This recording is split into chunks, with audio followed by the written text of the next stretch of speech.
13 skyrius. Džiaugsmas viešpatyje.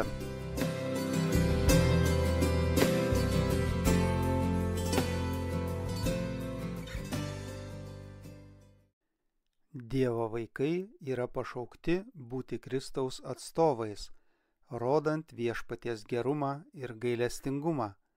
Kaip Jėzus mums apreiškė tikrąjį tėvo charakterį, taip mes turime parodyti Kristų pasauliui, kuris nepažįsta jo švelnios, užjaučiančios meilės.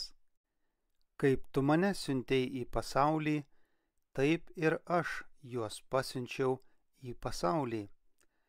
Aš juose ir tu manyje, kad pasaulis žinotų, jog mane siuntei. Jono 17 skyrius 18-23 eilutės. Apaštalas Paulius sako Jėzaus mokiniams: jūs pasirodėte esą Kristaus laiškas, visų žmonių suprantamas ir skaitomas. Antras laiškas Korintiečiams, 3 skyrius, 3-2 eilutės. Per kiekvieną savo vaiką Jėzus siunčia žinią pasauliui. Jei esate Kristaus sekėjas, jis siunčia per jūs laišką šeimai, kaimui, gatvei, kurioje gyvenate. Jėzus apsigyvenęs jumyse nori kalbėti su širdimi tų, kurie su juo nėra susipažinę. Galbūt jie neskaito Biblijos arba negirdi balso, kuris jiems kalba jos puslapiuose. Jie nepastebi Dievo meilės jo darbuose, bet jei esate tikras Jėzaus atstovas, gali būti, kad per jūs jie bus paskatinti suprasti jo gerumą ir norės jį mylėti ir jam tarnauti. Krikščionys yra pašaukti būti šviesos nešėjais kelyje į dangų. Jie turi atspindėti pasauliui šviesą, sklindančią iš Kristaus. Jų gyvenimas ir charakteris turėtų būti tokie, kad per juos kiti suprastų teisingai Kristų ir jo tarnavimą. Jei mes atstovaujame Kristui, tarnystę jam padarysime patrauklę, kokia ji yra iš tikrųjų. Krikščionys, kurių sielos paskendusios niūrumoje ir liūdesyje, burba ir skundžiasi, taip kitiems neteisingai atskleidžiamas Dievas ir krikščioniškas gyvenimas. Jie sudaro įspūdį, kad Dievui nėra malonu savo vaikus matyti laimingus ir tuo melagingai liudija prieš mūsų dangiškąjį tėvą. Šėtonas džiaugiasi, kai gali įstumti Dievo vaikus į netikėjimą ir neviltį. Jam malonu matyti, kaip mes nepasitikime Dievu, abejodami jo noru ir gale mus išgelbėti. Jam patinka, kai mes manome, jog viešpaties apvaizda pridarys mums žalos. Šėtonas deda pastangas, kad parodytų viešpatį neturintį atjautos ir gailesčio. Jis iškreipia tiesą apie Dievą.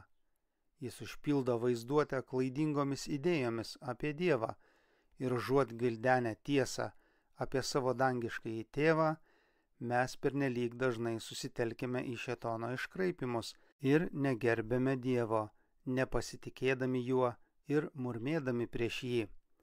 Šėtonas visada siekia, kad religinis gyvenimas taptų niūrus.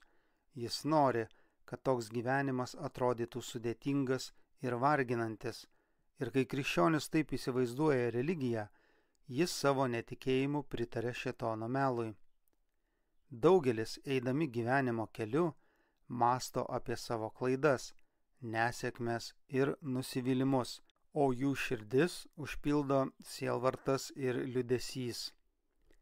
Gyvendama Europoje gavau laišką iš vienos sesers, kuri taip elgėsi ir buvo prislėgta.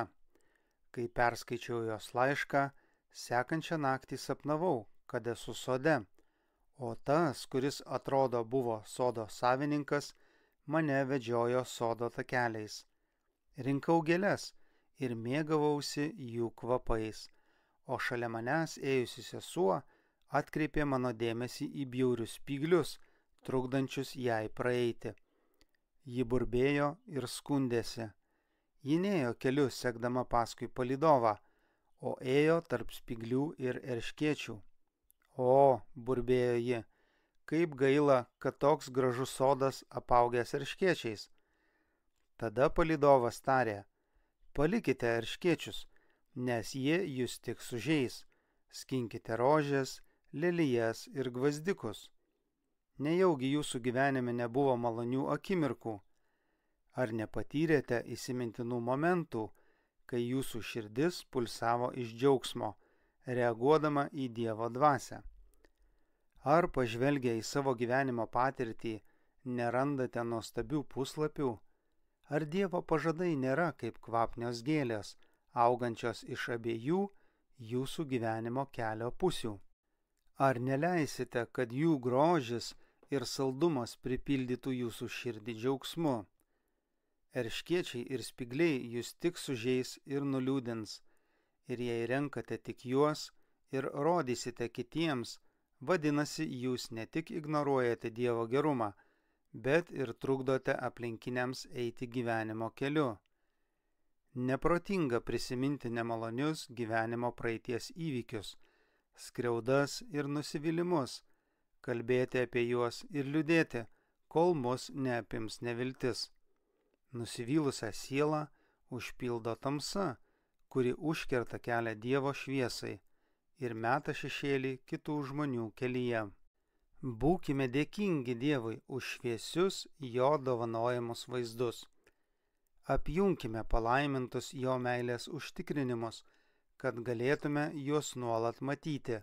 Dievo sūnų, palikusį savo tėvo sostą ir apvilkusį savo dieviškumą žmogiškų rūbų, kad galėtų išgelbėti žmogų nuo šėtono valdžios. Jo triumfas dėl mūsų, atveriantis žmonėms dangų, atskleidžiantis žmogui jo buveinę, kurioje Dievas atskleidžia savo šlovę.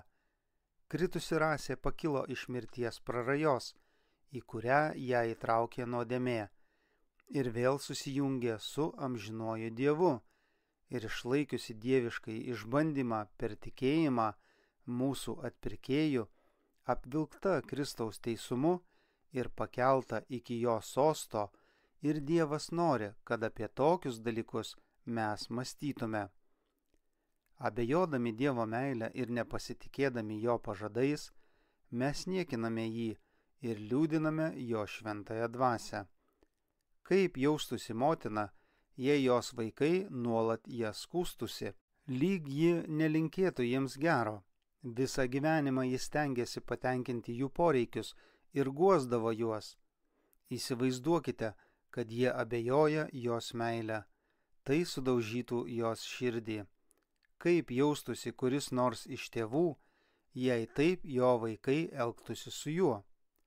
Ir kaip mūsų dangiškasis tėvas gali į mus žiūrėti, jei netikime jo meilę, dėl kurios jis atidavė savo viengimį sūnų, kad galėtume gyventi. Apaštalas rašo, tas, kuris nepagailėjo savo sūnaus, bet atidavė jį už mus visus, kaipgi jis ir visko nedovanotų kartu su juo. Romiečiams 8 skyrius 32 eilutė. Ir vis dėlto, kiek yra žmonių, kurie tai išreiškia jei ne žodžiais, tai darbais. Viešpats tai man nenumatė. Galbūt jis myli kitus, bet ne mane. Dėl to kenčia jūsų pačių siela, nes kiekvienas jūsų ištartas abejonių žodis prišaukia šėtono pagundimus. Tai stiprina jumise polinkį abejoti ir liūdina tarnaujančius angelus. Kai šėtonas jūs gundo, užkirskite kelią abejonių žodžiui ar tamsai. Jei nuspręsite atverti duris jo pasiūlymams, jūsų mintis užpildys nepasitikėjimas ir kritika. Jei išsakysite savo jausmus, kiekviena jūsų pareikšta abejonė ne tik sugrįž pas jus, bet tai ir yra sėkla, kuri sudygs ir atneš vaisių kitų gyvenime, kuriems galbūt neįmanoma atsiriboti nuo jūsų žodžių įtakos. Jūs gal atsispirsite pagundoms ir šėtono spąstams, bet kiti, kuriuos išmušėte iš vėžių, gali nesugebėti išsivaduoti iš abejonių. Kaip svarbu, kad kalbėtume tik apie tuos dalykus, kurie suteikia dvasinės stiprybės ir gyvybę. Angelai stebi, kokią žinią pasauliui siunčiame apie savo dangiškąjį mokytoją. Tegul mūsų pokalbiai būna apie tą, kuris gyvena, kad užtartų mus tėvo akivaizdoje. Kai jūs tiesite draugui ranką, tegul jūsų lūpos ir širdis giria Dievą. Tai nukreips jo mintis į Jėzų. Visi patiria išbandymus, sielvartus, kuriuos sunku pakelti, pagundas, kurioms sunku atsispirti. Nepasakokite savo bėdų mirtingiesiems, bet viską atskleiskite Dievui maldoje. Tegul tai tampa taisyklė, kad niekada neištarsite nei vieno abejonės ar nusivylimo žodžio. Vilties žodžiais ir šventu džiaugsmu galite daug nuveikti, praskaidrindami kitų gyvenimą ir padrasindami juos. Yra daug šaunių žmonių, kurie yra labai gundomi, beveik pasirengę pasiduoti kovoje su savimi ir blogio jėgomis. Neleiskite jiems nusivilti šioje sunkioje kovoje. Padrasinkite juos viltingais žodžiais, kurie suteiks jėgų jiems eiti teisingu keliu. Taigi, iš jūsų gali sklisti Kristaus šviesa. Nė vienas iš mūsų negyvena savo ir nė vienas savo nemiršta. Romiečiams 14 skyrius 7 eilutė.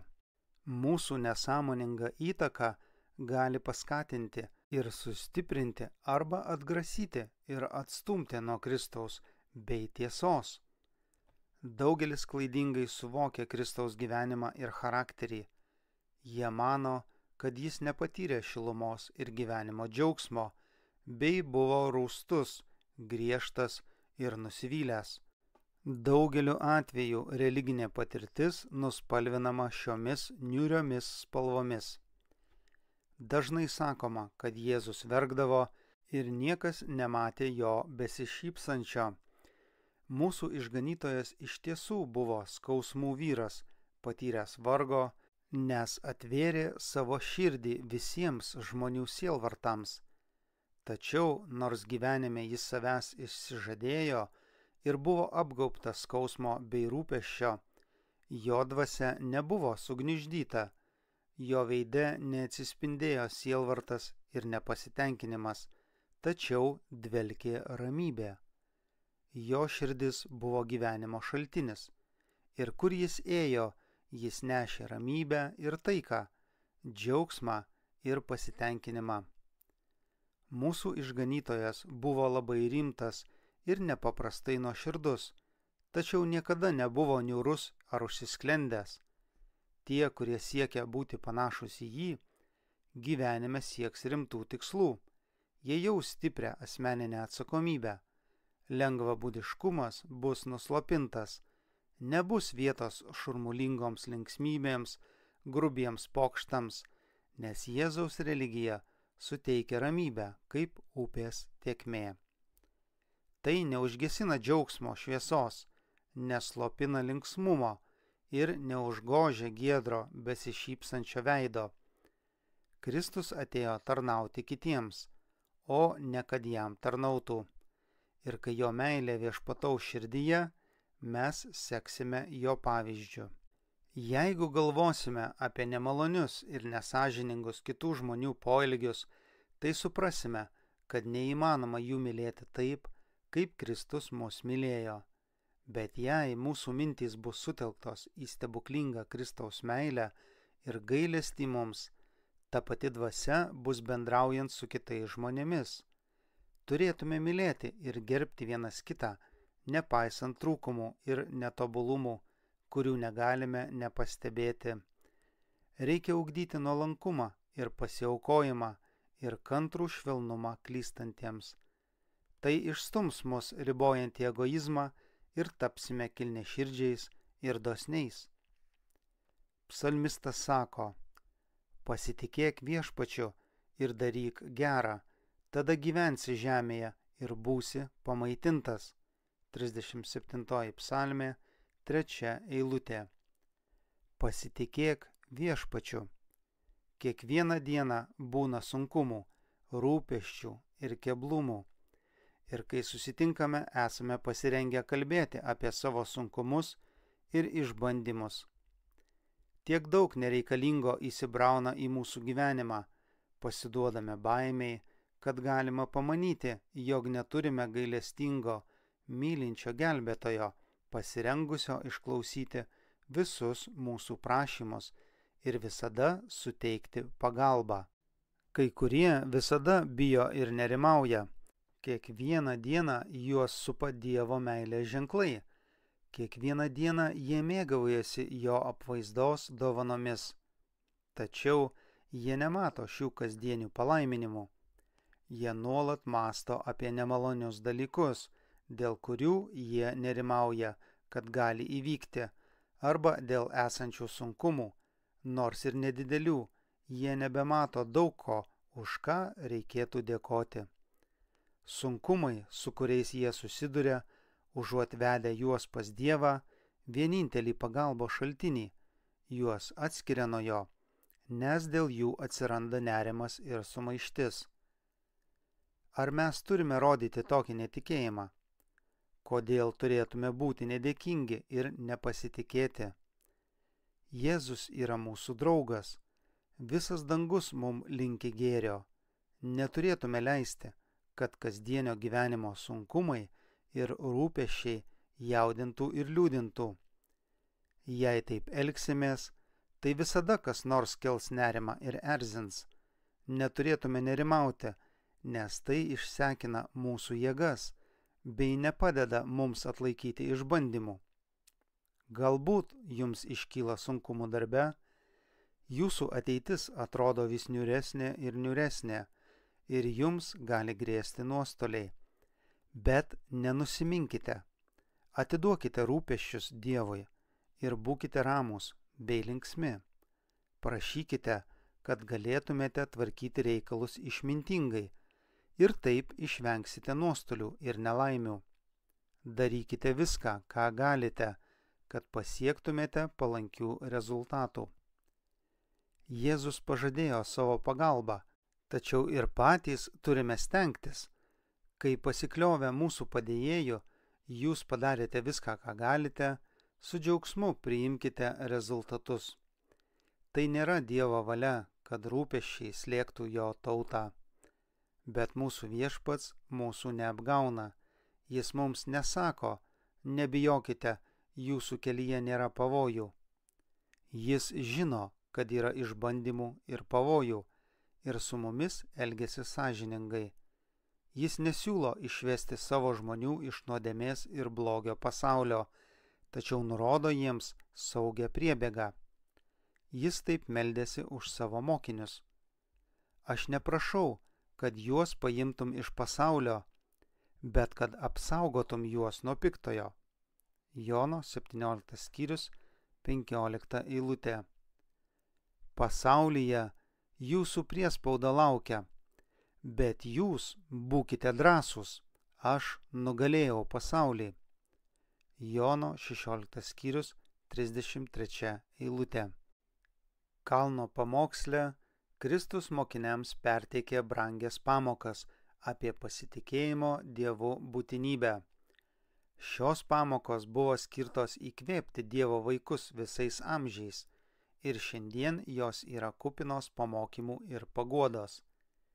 Išganytojas parodė savo pasekėjams dangiškus paukščius, kaip jie šlovindami gieda, neapsunkinti minčių apie rūpesčius, nes jie nei sėja, nei pjauna. Ir vis dėlto didis tėvas aprūpina juos. Išganytojas klausia, argi jūs nedaug vertesni už juos? Mato 6 skyrius 26 eilutė. Didis žmonių ir žvėrių gyvūnų maitintojas ištiesia ranką ir suteikia viską, kas reikalinga jo kūrinijai. Dangaus paukščiai nelieka nepastebėti. Jis neįdeda maisto į jų snapus, tačiau pasirūpina jų poreikiais. Jie turi surinkti grūdus, kuriuos jis jiems išbarstė. Jie turi susukti savo mažus lizdus. Jie turi maitinti savo jauniklius. Jie dirbdami gieda, nes jūsų dangiškasis tėvas juos maitina. Ir ar jūs nedaug vertesni už juos? Ar jūs tokie protingi, dvasingi tikintieji, nesate vertesni už dangaus paukščius? Argi mūsų kūrėjas, mūsų gyvenimo saugotojas, tas, kuris sukūrė mus pagal savo dieviškąjį paveikslą, nesuteiks to, kas būtina, jei tik pasitikėsime juo? Kristus parodė savo mokiniams gausybę lauko gėlių, švytinčių kuklių grožių, kurį jiems suteikė dangiškasis tėvas, taip išreikšdamas meilę žmogui. Jis pasakė: pažiūrėkite, kaip auga lauko lelijos. Mato 6 skyrius, 28 eilutė. Šių natūralių gėlių grožis ir paprastumas gerokai lenkia Saliamono spindesį. Puošniausias drabužis, kurį sukūrė žmogaus meistriškumas, negali prilygti Dievo sukurtų gėlių natūraliam žavumui ir spinduliuojančiam grožiui. Jėzus klausia: jeigu Dievas taip aprengia laukų žolę, kuri šiandien žaliuoja, o rytoj metama į krosnį, tai argi jis dar labiau nepasirūpins jumis, mažatikiai? Mato 6 skyrius, 30 eilutė. Jei Dievas dieviškasis menininkas nuspalvina subtiliomis ir įvairiomis spalvomis paprastas gėles, kurios nuvysta per dieną, kiek jis labiau rūpinasi tais, kurie yra sukurti pagal jo atvaizdą. Ši Kristaus pamoka yra priekaištas nerimą keliančioms mintims, sumaiščiai ir abejonėms mažatikių širdyse. Viešpats nori, kad visi jo sūnūs ir dukterys būtų laimingi, ramūs ir paklusnūs. Jėzus sako: aš jums palieku ramybę, duodu jums savo ramybę. Ne taip aš ją duodu, kaip duoda pasaulis. Tenebūgštauja jūsų širdys ir teneliūdi. Jono 14 skyrius, 27 eilutė. Aš jums tai kalbėjau, kad jumyse būtų manasis džiaugsmas ir kad jūsų džiaugsmui nieko netrūktų. Jono 15 skyrius, 11 eilutė. Laimė, kurios siekiama iš savanaudiškų paskatų, nejaučiant pareigos, yra nepastovi ir greitai praeinanti. Tada sielą užpildo vienatvė ir liūdesys, tačiau tarnavimas Dievui sukuria džiaugsmą ir pasitenkinimą. Krikščionis nepaliktas eiti nežinomais keliais. Jis nepaliktas bergždžioms nuoskaudoms ir nusivylimams. Jei šis žemiškas gyvenimas neteikia malonumo, vis tiek galime būti džiaugsmingi, laukdami būsimojo gyvenimo. Net ir čia krikščionys gali patirti bendravimo su Kristumi džiaugsmą. Jie gali jausti jo meilės šviesą, amžiną jo buvimo paguodą. Su kiekvienu gyvenimo žingsniu galime priartėti prie Jėzaus, giliau pažinti jo meilę ir priartėti prie palaimintų ramybės namų. Tada nepraraskime vilties, bet turėkime tokį tvirtumą, gilesnį nei bet kada anksčiau. Iki šiol mums Viešpats padėjo ir jis padės mums iki pabaigos. Pažvelkime į istoriją, primenančią mums apie tai, ką Viešpats padarė, norėdamas mus paguosti ir išgelbėti nuo naikintojo rankos. Saugokime savo atmintyje visą švelnų gailestį, kurį mums parodė Dievas, ašaras, kurias jis nušluostė, skausmus, kuriuos jis numalšino, nuogastavimus, kuriuos pašalino, baimes, kurias išsklaidė, norus, kuriuos išpildė ir palaiminimus, kuriuos išliejo. Tai paruoš mus einant likusiu gyvenimo keliu. Negalime negalvoti apie naujus sunkumus būsimame konflikte. Bet taip pat galime žvelgti į praeitį lyg į ateitį ir sakyti, iki šiol Viešpats mums padėjo. Būk saugus visas savo dienas. Pakartoto įstatymo 23 skyrius 35 eilutė. Išbandymai neviršys jėgų, kurios mums duotos juos atlaikyti. Tad imkimės mūsų skirto darbo, kur tik jo randame, tikėdami, kad bus suteikta jėgų proporcingai atremti išbandymus. Netrukus ir dangaus vartai, pro kuriuos įeis Dievo vaikai, bus atverti. Iš šlovės karaliaus lūpų sklis palaiminimai lyg gražiausia muzika. Ateikite, mano tėvo palaimintieji, paveldėkite nuo pasaulio sukūrimo jums paruoštą karalystę. Mato 25 skyrius, 34 eilutė. Tada atpirktieji bus sutikti namuose, kuriuos jiems ruošia Jėzus. Ten jie nebus apsupti žemės niekšų, melagių, stabmeldžių, nedorėlių ir netikinčiųjų. Bet jie bendraus su tais, kurie nugalėjo šėtoną ir dieviškąją malonę suformavo tobulą charakterį. Kristaus kraujas nuplovė visus nuodėmingus polinkius, netobulumus, kurie jiems čia sukelia skausmą, ir juos apgaubs jo šlovės spindesys, prieš kurį nublanksta saulės ryškumas.